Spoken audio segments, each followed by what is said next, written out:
Hello students, this is the part 2 of chapter number 3, human reproduction.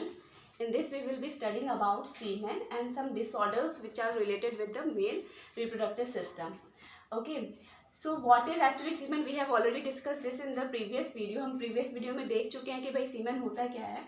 तो in a normal male body around 3 to 5% of the semen is released during ejaculation. Ejaculation के time पे, ejaculation means when the semen is released out of the body of the male. जब semen जो है mail की body से बाहर निकल जाता है, ejaculation बोलते हैं उसको. And in this process around 3 to 5 ml of the semen is released. And this 3 to 5 ml of semen contains 10% of the spermatozoa. उसमें 10% spermatozoa होते हैं. If we talk about the healthy male में around 4 into 10 to the power 6 से लेकर के 100 into 10 to the power 6 spermatozoa पर ml पाया जाता है. तो ये डेटा इंपॉर्टेंट है बिकॉज इसी से हमें पता चलेगा कि भाई मेल जो है वो स्टेराइल है या फर्टाइल है. See if the sperm count is less than 20 into 10 to the power 6 पर ml की अगर बात करें इससे कम होता है तो male is usually considered as sterile.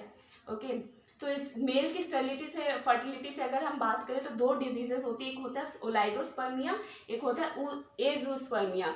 तो oligospermia is a condition when the sperm count is less, जब स्पर्म काउंट लेस है. और एजोस्पर्मिया क्या है? When there is no sperms in the semen, जब सीमेन में कोई स्पर्म ही नहीं है. तो ये दोनों टर्म भी इंपॉर्टेंट है.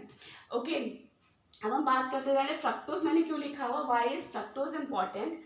See, I have told you fructose is released from the important compound, important gland. What was that? That was seminal vesicle. तो seminal vesicle से ये fructose release होता है. तो whenever and this it is very important कि this fructose is not found in anywhere else, मतलब body part में और कहीं नहीं पाया जाता है ये fructose. तो this fructose is very important chemical to be tested during the sexual intercourse या रेप के केस में जब हम चेक करते हैं कि भाई रेप एक्चुअली हुआ है कि नहीं, सेक्सुअल इंटरकोर्स एक्चुअली हुआ है कि नहीं. तो उसके लिए बहुत ही इंपॉर्टेंट कंपाउंड है फ्रक्टोज, क्योंकि नॉर्मली बॉडी में नहीं पाया जाता है. तो अगर सेक्सुअल इंटरकोर्स हुआ होगा only in that condition this fructose will be found. Okay, अब हम स्पर्म की बात करते हैं. स्पर्म की जो लेंथ होती है अराउंड 60 माइक्रोमीटर लॉन्ग होती है, फ्लैजिलेटेड होती है. फ्लैजिला की वजह से ये मोटाइल होता है. फ्लैजिला मीन्स टेल की वजह से ये मोटाइल होता है. It is motile in nature. अगर हम स्ट्रक्चर की बात करें, सी हमेशा से देखते हैं स्पर्म के क्या होते हैं, 3 पार्ट्स होते हैं. एक तो हेड रीजन होता है. हेड रीजन में जो सबसे ये जो आउटर मोस्ट है ये कैप है, और इसके अंदर क्या है, एक्रोसोम प्रेजेंट है.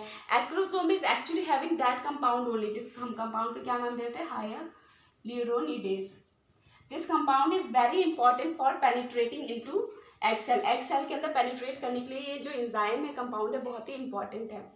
इसके बाद neck region found होता है. This neck region is actually having 2 centrioles. 2 centrioles पाए जाते हैं.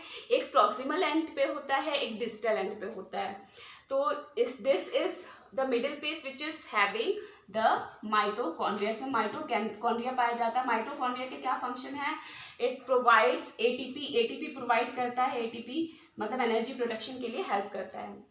और एंड रीजन है, एंड पीस है, वो टेल रीजन है. This is very important for the motility. Okay, now disorders की अगर हम बात करें कि भाई मेल से रिलेटेड कौन कौन से डिसऑर्डर्स है, एक तो सबसे पहला है इम्पोर्टेंस. इम्पोर्टेंस तुम लोग बहुत मूवीज में सुनते होगे टर्म्स. इम्पोर्टेंस क्या मीनिंग होता है कि male is incapable of erecting their own testis. Means अगर किसी हार्मोन्स की कमी की वजह से या किसी भी रीजन की वजह से during the time of sexual intercourse male is incapable of erection of the penis. This condition is called as importance. Okay, तुम लोग इसे और डिटेल में सर्च कर लेना इंटरनेट पर, तुम लोग पढ़ लेना. बहुत ज़्यादा डिटेल में जानने की जरूरत नहीं है, बट इतना ही सफिशिएंट है कि इंपोर्टेंस होता क्या है. स्टेरिलिटी पता ही है. When male is incapable of producing sufficient amount of sperms, sufficient amount of sperms नहीं प्रोड्यूस होता तो उस कंडीशन को स्टेरिलिटी बोलते हैं. Androgen deficiency means when male hormone is deficient. अगर मेल हार्मोन डिफिशिएंट है तो this condition is actually called as the male menopause. जैसे फीमेल्स में होता है ना कि एक टाइम एक एज आने के बाद मेंस्ट्रुअल साइकिल जो है वो स्टॉप हो जाती है, तो वैसे ही अगर ये एंड्रोजन हार्मोन कम हो जाएगा तो मेल के केस में भी ऐसी कंडीशन आ सकती है. क्रिप्टोसिडम क्या होता है?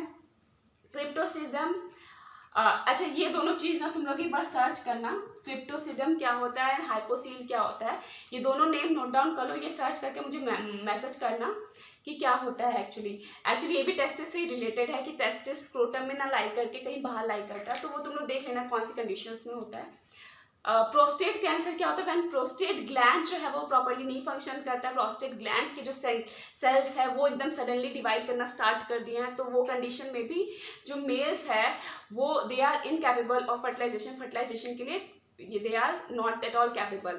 तो ये कुछ डिजीजेस हैं, डिसऑर्डर्स हैं जो कि रिलेटेड है मेल से।